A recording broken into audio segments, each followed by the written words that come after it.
Before we begin, dear listener, if you find it difficult to fall asleep, you are not alone.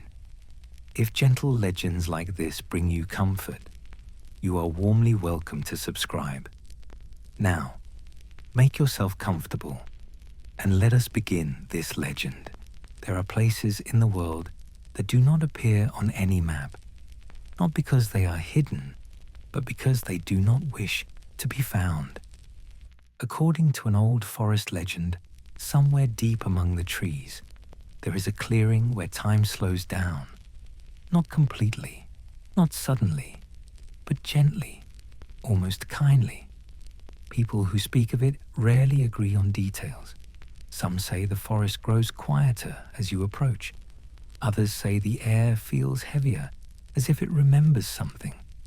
Many say they did not realize they had found the clearing at all until long after they had left. The legend is never told loudly.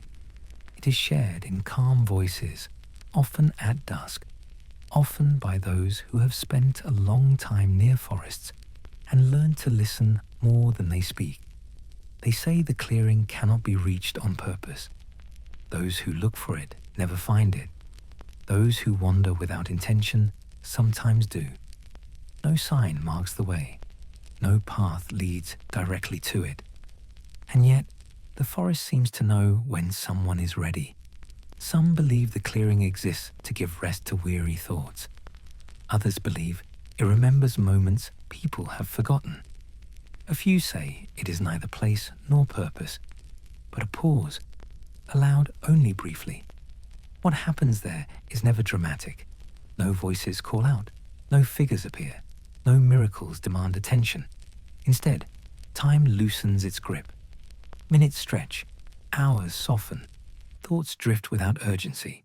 Those who sit there often describe a feeling of being held, not by something visible, but by the quiet agreement of the forest itself. And when they finally leave, they are never certain how long they stayed. This is the legend of the clearing, where time slows down. No one tries to prove it. No one tries to explain it. It is simply told, and sometimes remembered. Most legends are born far from where people live, but this one always seems to belong to the edges, to villages where the forest begins just beyond the last house, to places where trees are not scenery, but neighbors. The people who speak of the clearing are not storytellers by trade. They are farmers, caretakers, woodcutters, people whose lives have been shaped by seasons rather than calendars. They rarely agree on when they first heard the legend. Some say it was mentioned casually, as if everyone already knew. Others say it was whispered, usually at night, when the forest seemed closer than usual. An old man once described it this way: "You don't hear about the clearing, you remember it." He had lived near the forest his entire life. He said that as a child, he believed the clearing was only a story meant to keep children from wandering too far. But as he grew older, he noticed something strange. From time to time, someone would return from the woods slightly different, not frightened, not injured, just slower. They spoke with longer pauses. They listened more carefully. They seemed less concerned with time, as if they had already spent enough of it somewhere else.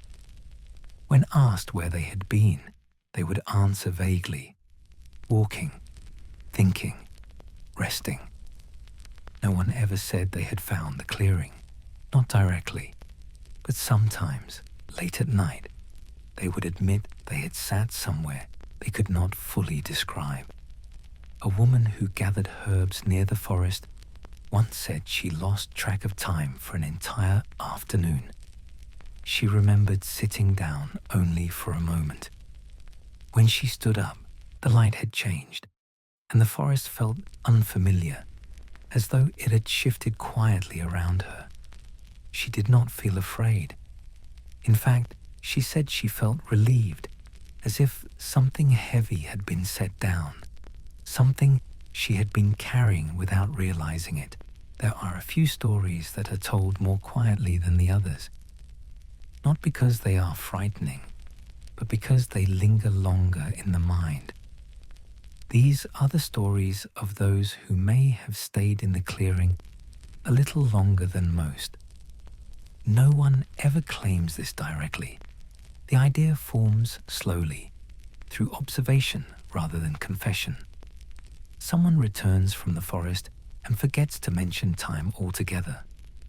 Another struggles to recall how many days have passed since their walk.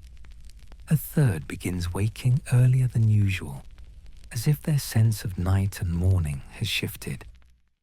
One such story is often told about a school teacher who lived alone at the edge of the village.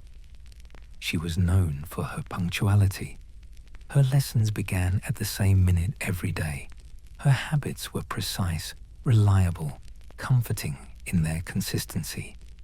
One afternoon, she did not return from her walk until long after sunset. When she arrived, she apologized calmly, as if nothing unusual had happened. She said she had simply sat down and thought for a while.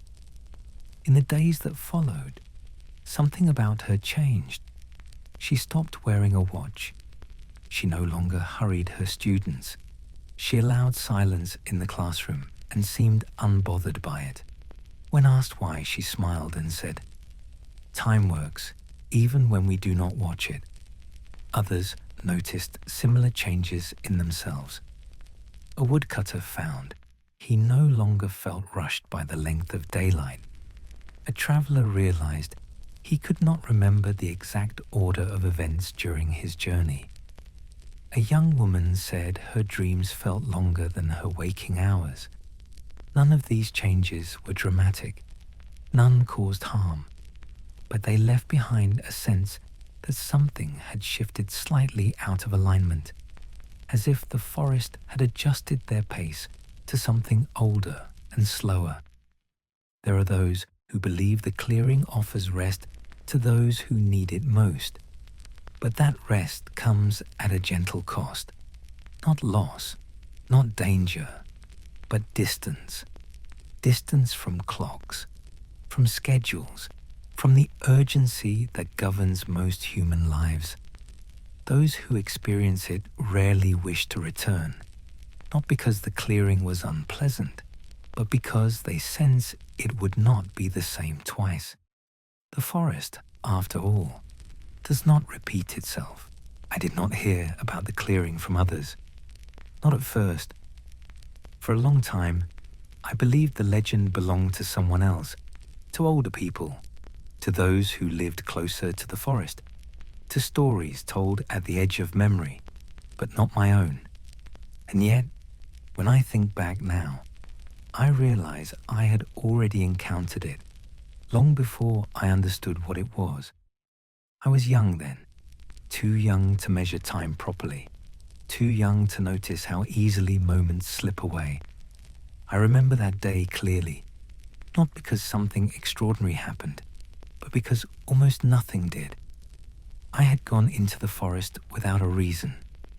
No destination, no urgency, just walking, the way children do, letting the path decide where it leads. The air was still, not silent, but calm, as if the forest had paused between breaths. At some point, I sat down. I do not remember choosing the place, only the feeling that it was the right moment to stop. The ground was soft with leaves. Light filtered through the trees in slow, shifting patterns. I remember watching the shadows move, stretching and folding back into themselves. Time did not disappear. It loosened. I thought about nothing in particular, then about many things at once. Memories surfaced without effort, small moments, half-forgotten feelings, faces I had not thought about in years. There was no fear, no excitement, only a quiet sense of being exactly where I was supposed to be. I do not know how long I stayed there. When I stood up, the forest felt the same, yet somehow different. The light had changed. The air carried a deeper stillness, and I felt slower. Not tired, just unhurried. I walked home without thinking about time, without wondering how long I had been gone.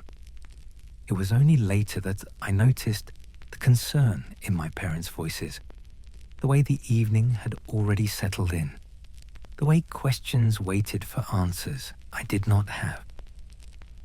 I told them I had been walking, that I had sat down for a while, that nothing unusual had happened, and that was true. For many years, I forgot about that day entirely.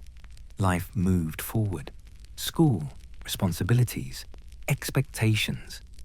The forest became something I passed by rather than entered. It was only much later, when I returned as an adult, that the memory surfaced again. I stood at the edge of the trees, older now, more aware of time than I had ever been. And for a moment, I felt the same quiet invitation. Not a call, not a command, just the sense that something remembered me. I did not enter the forest that day. I stayed where I was, watching the light fade between the trees. Some encounters, I have learned, are not meant to be repeated. They are meant to be remembered and slowly understood. As I grew older, I began to understand that places do not exist separately from those who enter them. We carry ourselves into every landscape, our memories, our fears, our unfinished thoughts. Perhaps the clearing does not change time at all. Perhaps it changes us. When we step into the forest, we leave behind the structures that define our days. Clocks lose their authority. Schedules dissolve. The constant measuring of moments becomes unnecessary. In the clearing, there is no demand to move forward. It is a place without expectation. Here, thought slows, not because it is forced to, but because it is allowed to. The mind wanders gently without needing to arrive anywhere. This may be why people describe the clearing so differently. Each person sees not the place itself, but a reflection of what they bring with them. For some, it is rest. For others, remembrance. For a few, a quiet confrontation with things long avoided. The forest does not judge these things. It does not interpret them. It simply holds them. I have often wondered whether the clearing exists only in the forest, or whether it appears elsewhere as well. Perhaps we have all known such a place, a moment when time softened, a pause that arrived without warning, a room filled with late afternoon light, a train platform emptied of sound, a stretch of road at night where thoughts drift freely and unchallenged. We recognize these moments not by sight, but by how they feel. They ask nothing of us. They do not promise answers. They offer space. The clearing may be one of the few places where the world does not insist on being understood, where questions can exist without resolution, where uncertainty feels safe. This is why so many who experience it never try to describe it fully. Words would give it edges, and the clearing has none.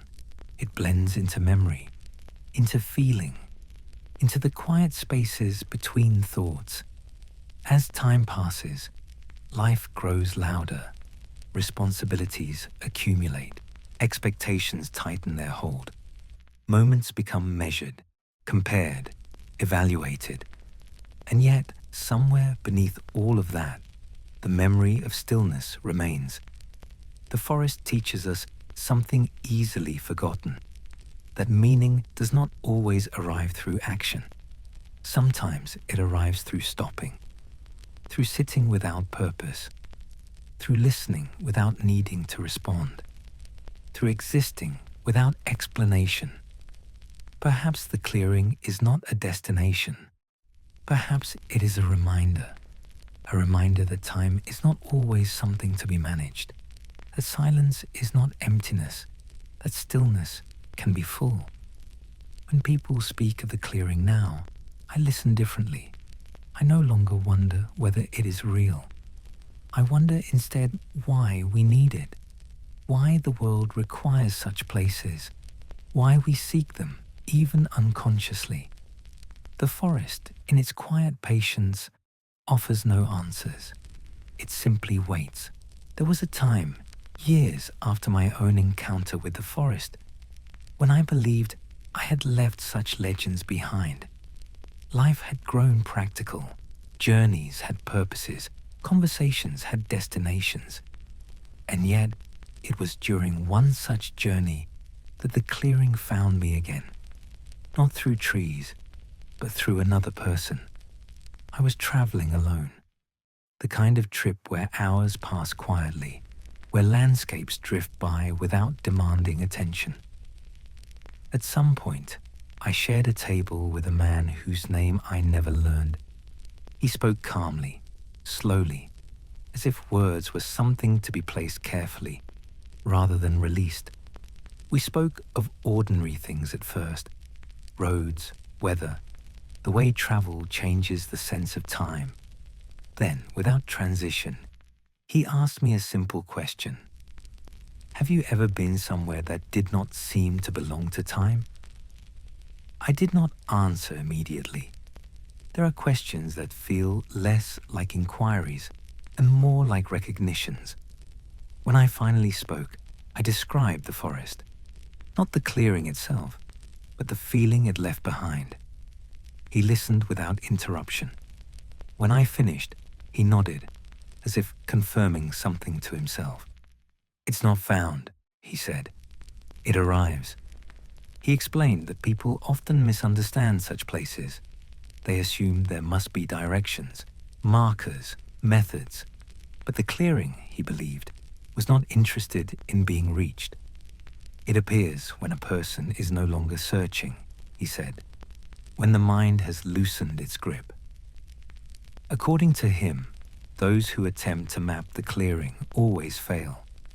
They return with measurements, distances, descriptions, and yet none of these lead back. But those who wander without intention, those who walk simply to walk, sometimes find themselves sitting somewhere they do not remember choosing. He told me he had met others like himself, people who carried the same quiet recognition. They did not gather intentionally.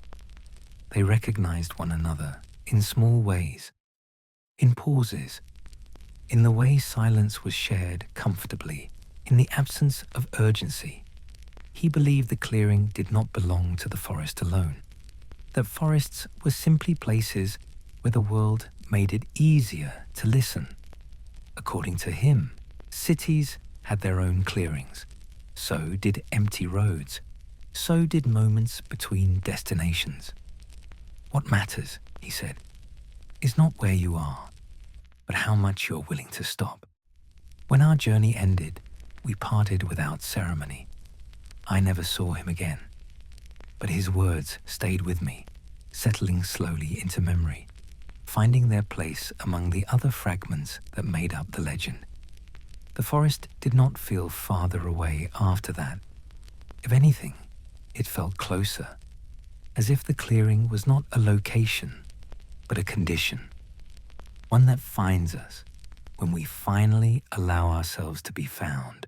Sometime after that journey, I received a letter I had not been expecting.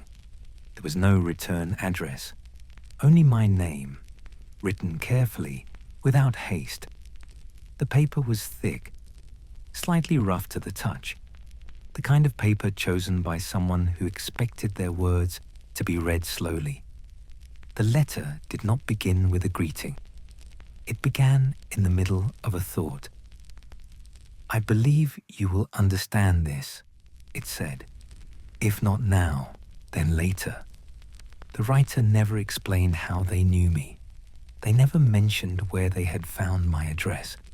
Instead, They wrote about walking, not about arriving, not about searching, about walking without intention. They described a forest they could not name, a place where paths seemed to change subtly depending on how closely one paid attention.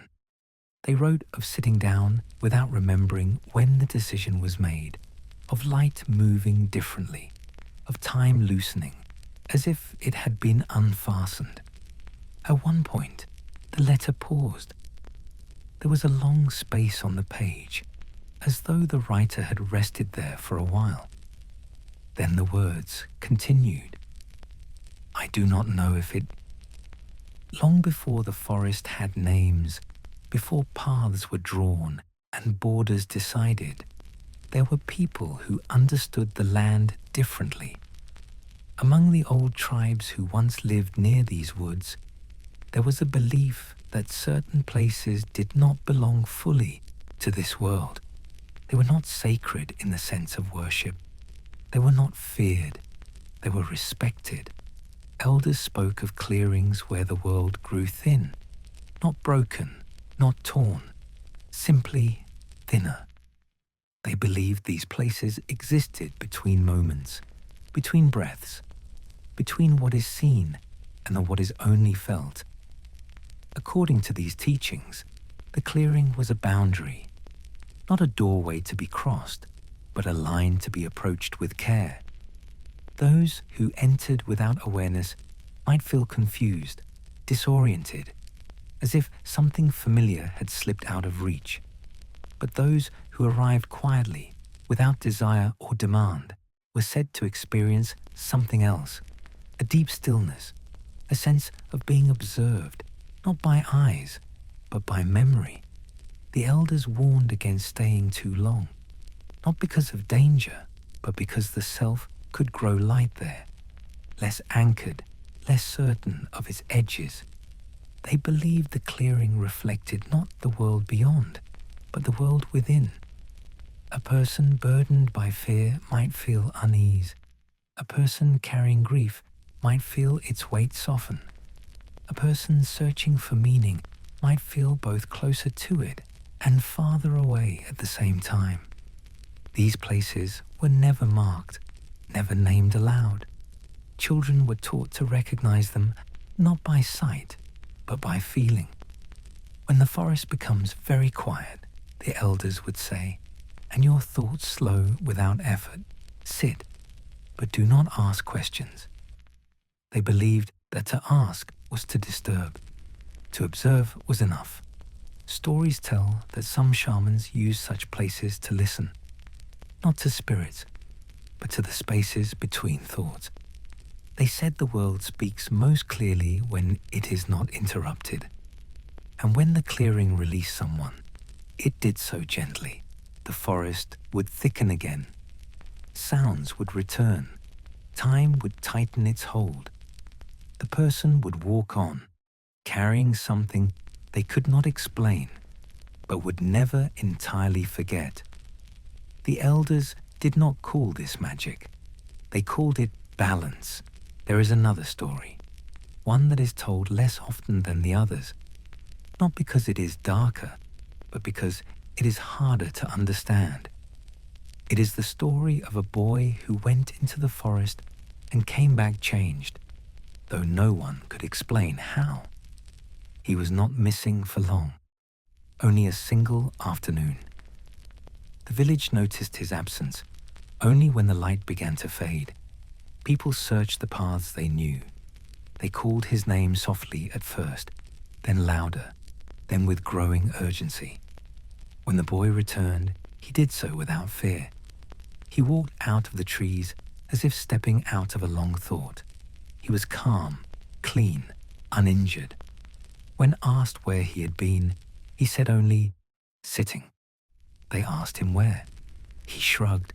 He could not describe the place, only that it felt open, quiet, like a breath held gently.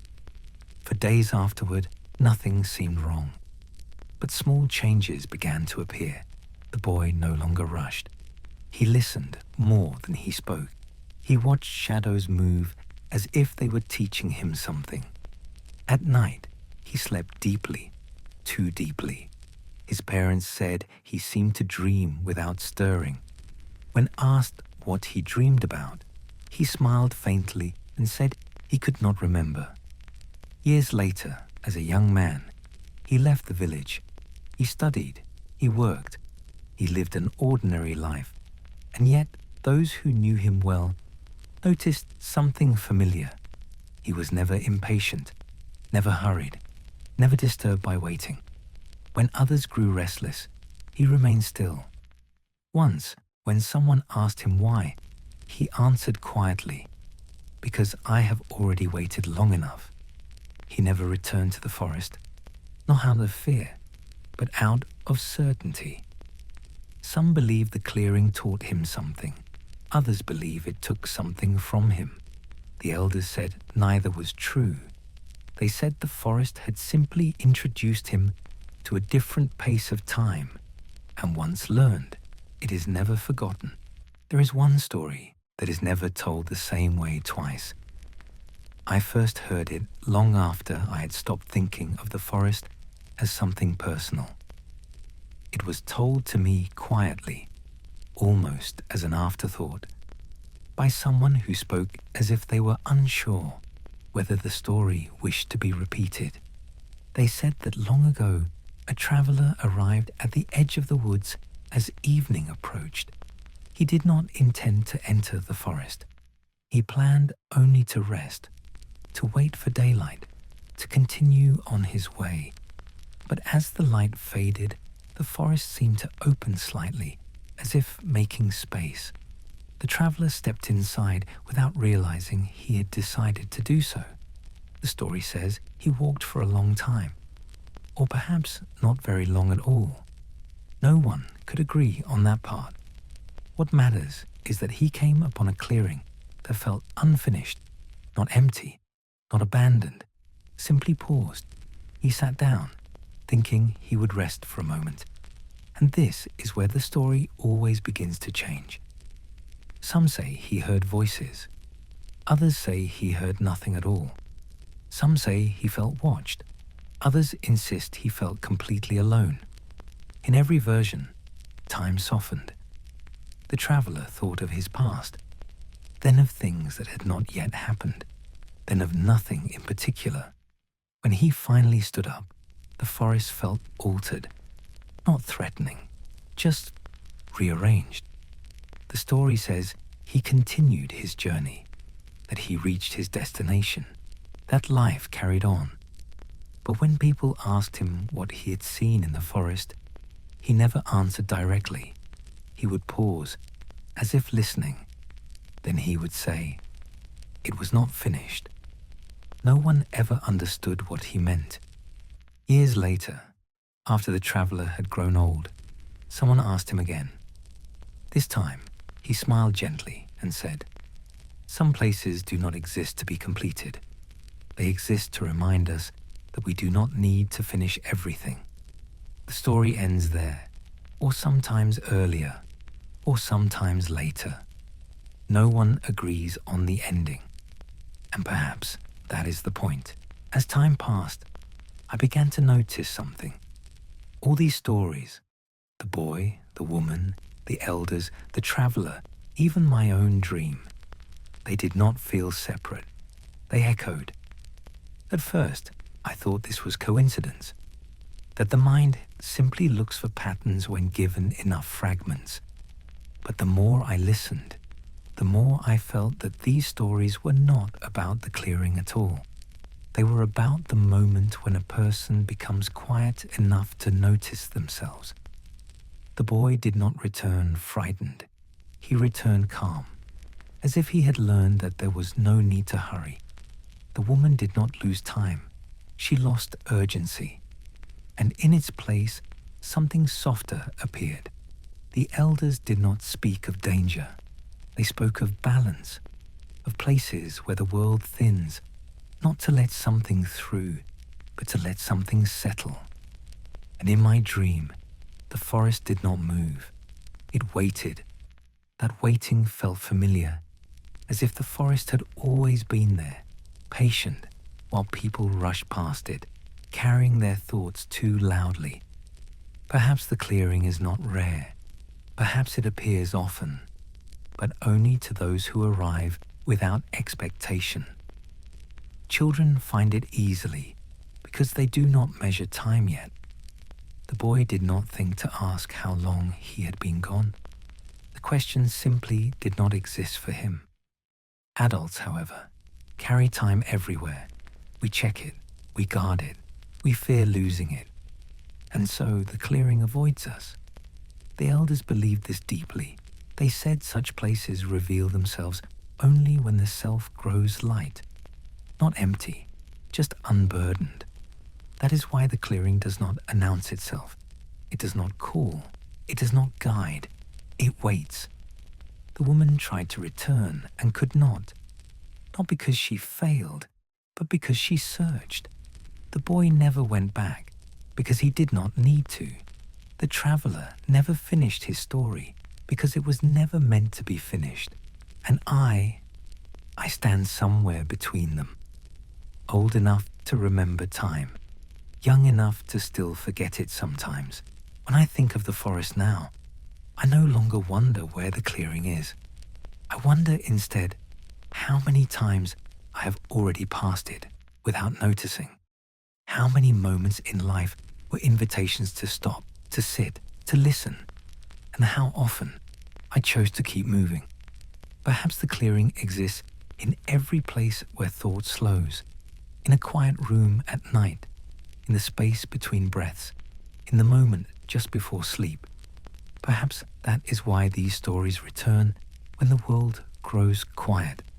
They are reminders, not of a place, but of a pace, a slower one, a gentler one.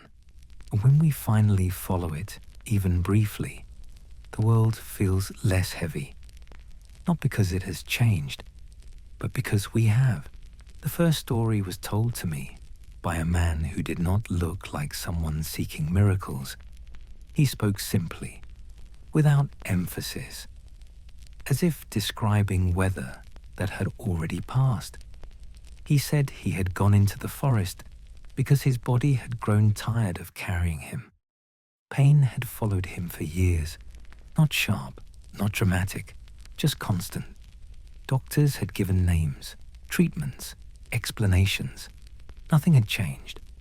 One day, he walked, not with hope, not with belief, just with the quiet exhaustion that comes when one stops expecting improvement. He said he sat down without thinking, that the forest felt indifferent, neither welcoming nor hostile. Time passed, or perhaps it did not. When he stood up, nothing felt different. Not immediately, but in the days that followed, he noticed something subtle. The pain did not disappear. It loosened. It no longer demanded attention. It no longer defined his movements. He never said the clearing healed him. He insisted on that. He said only, something stopped holding on. And that was enough. The second story came from a woman who admitted she had not believed in anything for a long time. Not faith, not destiny, not meaning. She said the world had narrowed for her, become practical, predictable, flat. She entered the forest out of boredom, not curiosity. She expected nothing. When she spoke of the clearing, she struggled to describe it, not because it was extraordinary, but because it was ordinary in a way she had forgotten. She said she felt small there, not insignificant, just human. Thoughts slowed, certainty faded, questions softened. She did not receive answers. She was clear about that. What she received instead was the sense that questions were allowed to exist without needing to be resolved. When she left the forest, she did not claim belief had returned, but she said something quieter had. Trust. Not in something higher, not in something unseen, but in the idea that not everything needs explanation in order to matter. The third story is the hardest to tell, because it was shared reluctantly, and never twice. This traveler admitted that he had found something in the forest, something he did not wish to carry. He said the clearing felt too familiar, too knowing, as if it reflected back not who he was, but who he had avoided becoming. He stayed only briefly. He left quickly, and when he spoke of it, he did so with distance. He avoided details, avoided memory. "I prefer not to remember," he said. "Some things ask for more than I can give." He did not sound afraid. He sounded resolved. Not everyone seeks healing. Not everyone seeks belief. Some seek forgetting. And perhaps the forest allows that too.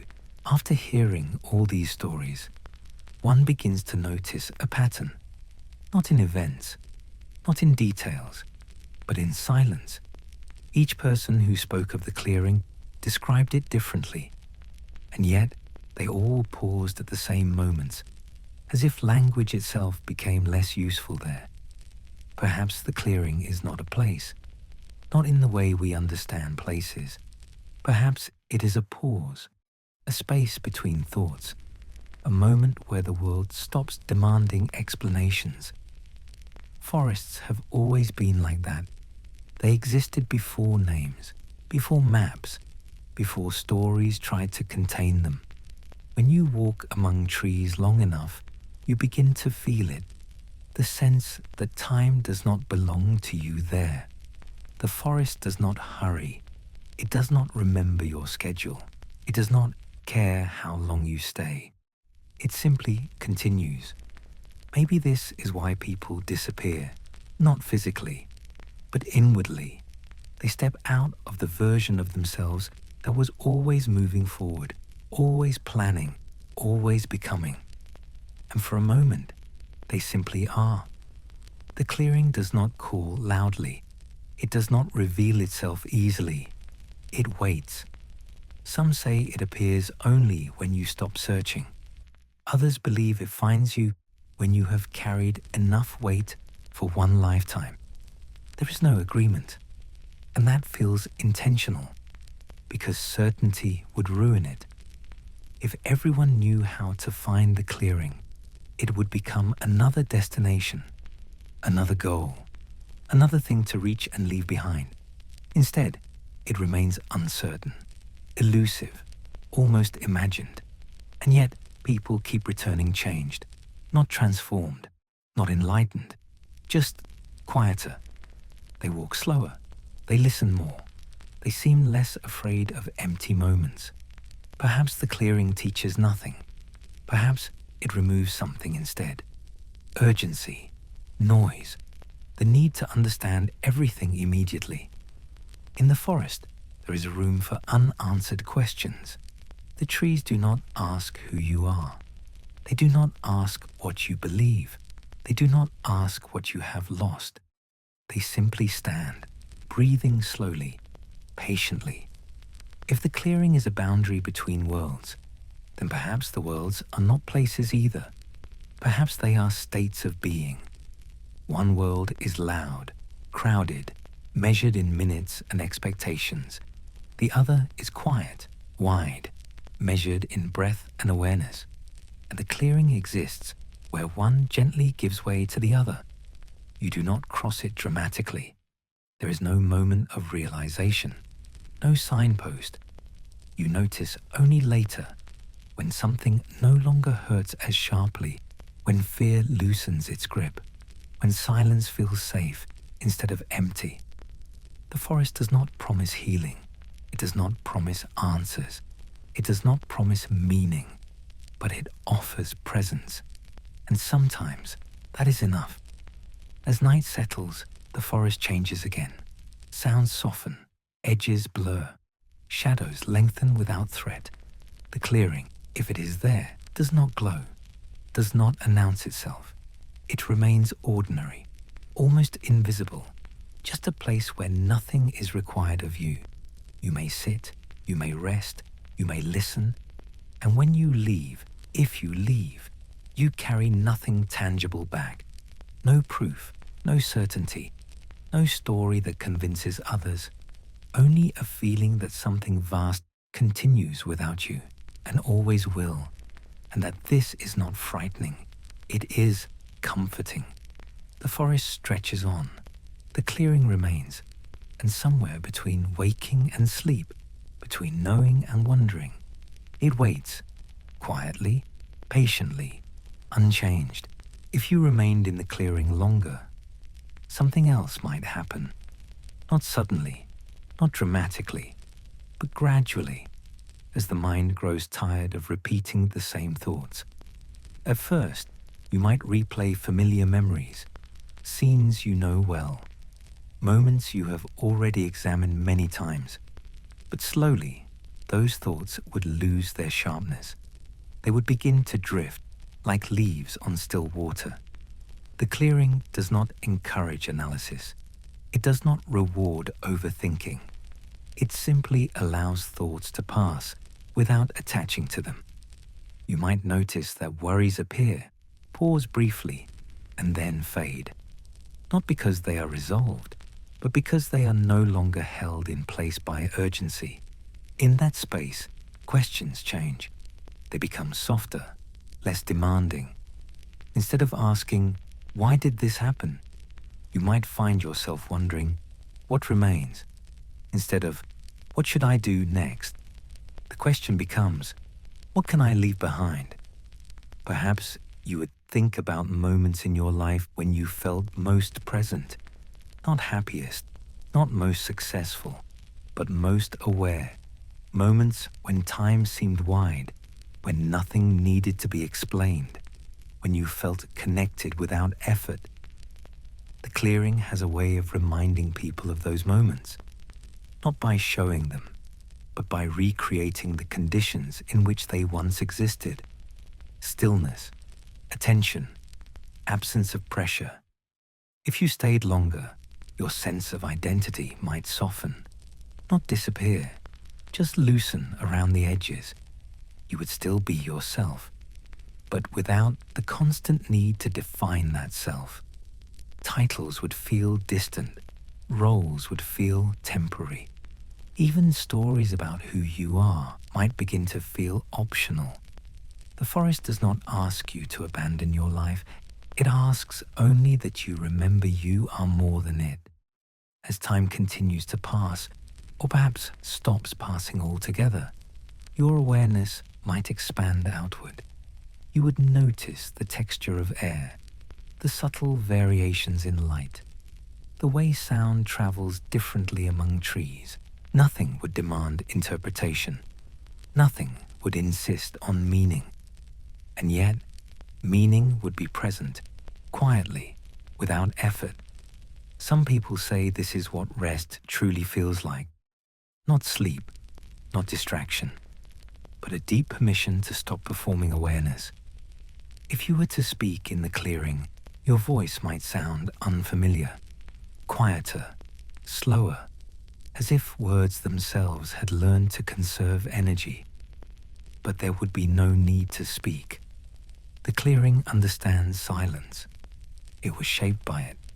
You might realize that much of your life has been spent responding to messages, to expectations, to noise. Here, there is nothing to respond to, only to witness. And as that realization settles, a strange comfort may appear. Not excitement, not relief, but acceptance. Acceptance of uncertainty, acceptance of not knowing, acceptance of the idea that some things are meant to remain incomplete. The forest does not explain itself, and yet it feels whole. Perhaps that is the lesson people struggle to describe when they return. Not that they found answers, but that they discovered answers are not always required. If you eventually stood up, if you eventually walked away, the clearing would not follow you. It would not call you back. It would not leave a mark. But something subtle would remain, a slower internal rhythm, a gentler response to noise, a memory of what it feels like to exist without urgency. And in moments later in life, while waiting, while walking, while lying awake at night, you might feel it again. Not the clearing itself, but the space it revealed within you.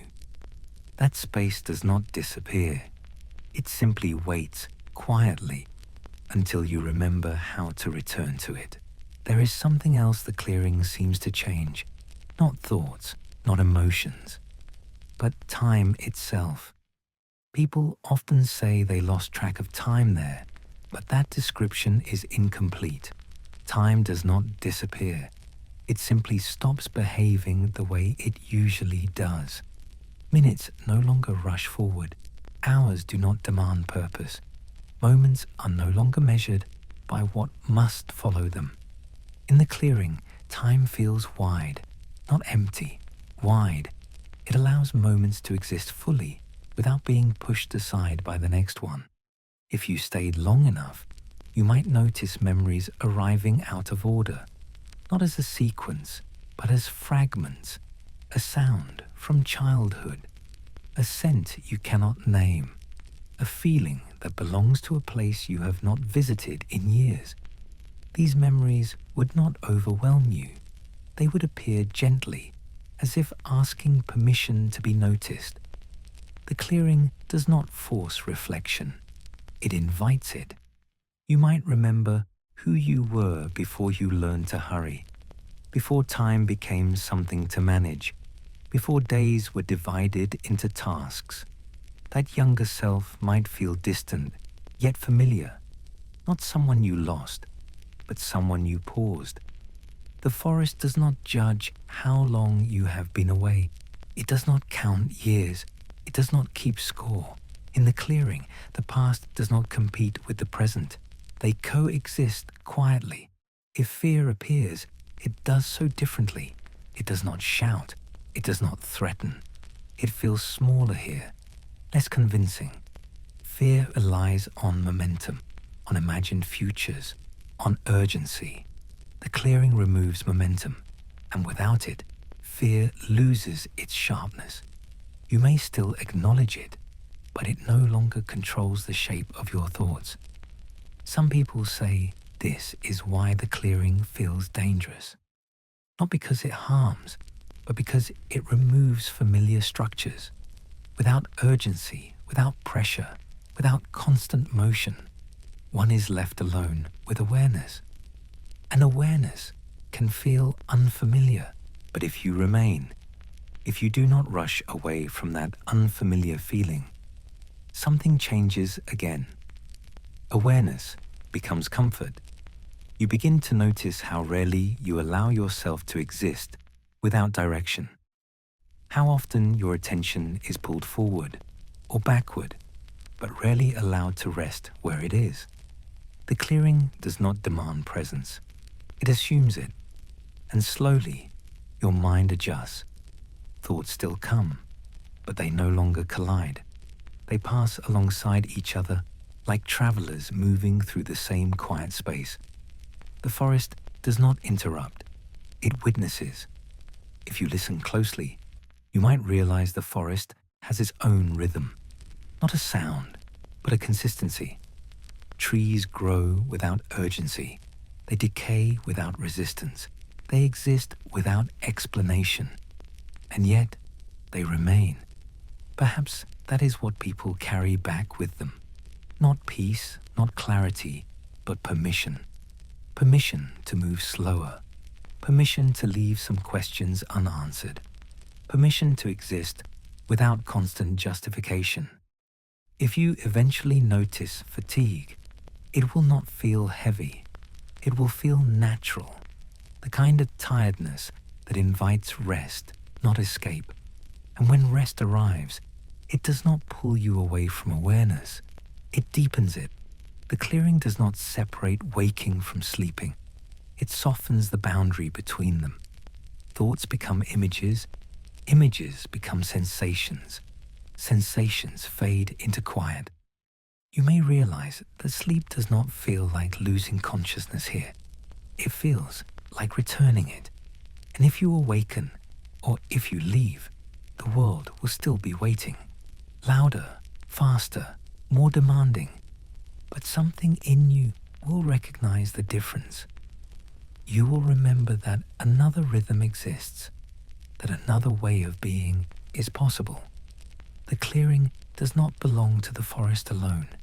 It exists wherever time loosens its grip, where attention softens, where awareness no longer needs to defend itself. And once you have felt it, even briefly, it never fully leaves you. It waits quietly for the next moment when you are ready to slow down again. There is a particular fear the forest brings out in people, not the fear of darkness, not the fear of animals, but the fear of losing the path. At first, it seems practical, a concern about direction, about distance, about finding one's way back. But beneath it, something deeper waits. The fear of being unable to return to what once felt familiar. In the forest, paths are suggestions, not guarantees. They curve, they narrow, they fade, and the longer one walks, the more uncertain direction becomes. This uncertainty does not announce itself suddenly. It arrives gradually, a quiet doubt, a hesitation. Was the path always like this? Did it change, or did I? People often say they feel watched in the forest, but perhaps that feeling comes from something else. Perhaps it is the sensation of no longer being oriented toward expectation. In daily life, there are signs everywhere, instructions, markers, schedules. In the forest, those disappear, and without them, one must rely on awareness rather than certainty. This is where fear begins to change. It is no longer about danger, it is about identity. If you do not know where you are, who are you in relation to where you came from? If there is no clear direction forward, what does progress mean? The clearing exists at the heart of this fear. Not beyond it, not separate from it, but within it. Those who speak of the clearing often mention a moment when panic almost appeared. A thought like, I should turn back, I should hurry, I should not be here. But the clearing does not reward haste. It does not respond to urgency. If you try to flee it, you may only deepen the confusion. Instead, it asks something difficult. Stillness. The idea of stopping when you feel lost feels unnatural, dangerous. And yet, that is precisely where the fear begins to dissolve. Not by finding the path immediately, but by releasing the demand to find it at all. In that moment, fear loses its primary weapon. Urgency. Without urgency, being lost becomes being present. The forest does not trap, it holds. You may notice that the fear you brought with you is not new. It resembles other fears. Fear of choosing incorrectly, fear of falling behind, fear of not becoming what you expected. The forest reflects these fears without commentary. It does not magnify them. It does not erase them. It simply removes distractions. And without distractions, fear reveals its shape. You may realize that getting lost has always been part of your story. Not geographically, but inwardly. Moments when you did not know what came next.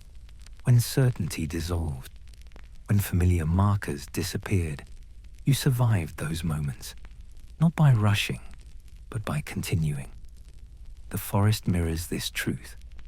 If you allow yourself to remain, the fear softens. Not because the path reappears, but because the absence of the path becomes tolerable.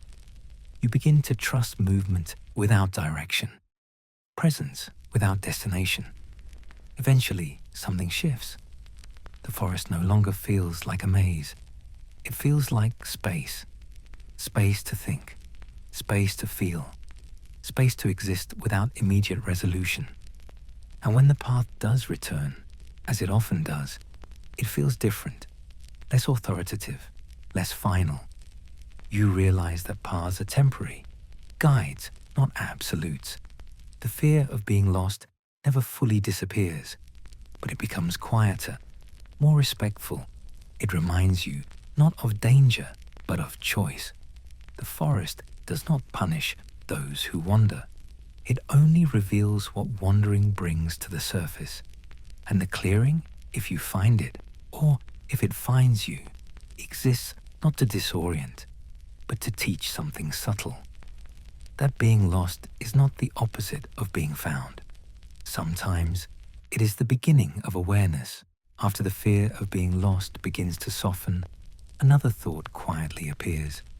The thought of returning, not immediately, not urgently, but gently, as an idea, rather than a plan. Returning home is rarely as simple as it sounds, especially after one has wandered long enough to feel changed by the distance. The forest understands this. It does not rush you back. It does not point the way with certainty. It allows the desire to return to form slowly, naturally, without pressure. Many people imagine home as a fixed place, a location, a structure, a familiar arrangement of walls and sounds. But after time in the forest, that definition begins to shift. Home feels less like a destination and more like a state of recognition, a sense of belonging that does not require explanation. As you move toward leaving, you may notice hesitation, not fear of the forest, but uncertainty about what waits beyond it. The world you left behind has continued. Time has moved forward. Things have changed, and so have you. Returning means carrying what you discovered back into a place that may not understand it. The forest does not prepare speeches. It does not offer instructions. It trusts you to integrate what you can and leave the rest behind. The path back may feel familiar at first, then suddenly unfamiliar, then familiar again. This is not a mistake. It mirrors the experience of returning to any place after time has passed. Rooms look the same, yet feel different. Sounds are recognizable, yet altered by memory. Home welcomes, but it also confronts. You may notice how quickly noise returns, how expectations reappear, how time tightens its grip again. But something in you resists being pulled entirely back. Not in rebellion, in awareness. You have felt another rhythm, and it remains accessible. Returning does not mean forgetting. It means carrying quietly. The forest does not ask you to remain unchanged. It expects change, just as seasons change trees. Without destroying them, home, too, must adapt. Perhaps this is why some people struggle after returning. Not because the forest harmed them, but because it revealed how much of their life had been shaped by urgency. Returning home asks a question. What do you keep, and what do you release? You may notice that certain worries no longer hold the same weight, that some fears feel distant, that silence feels less threatening.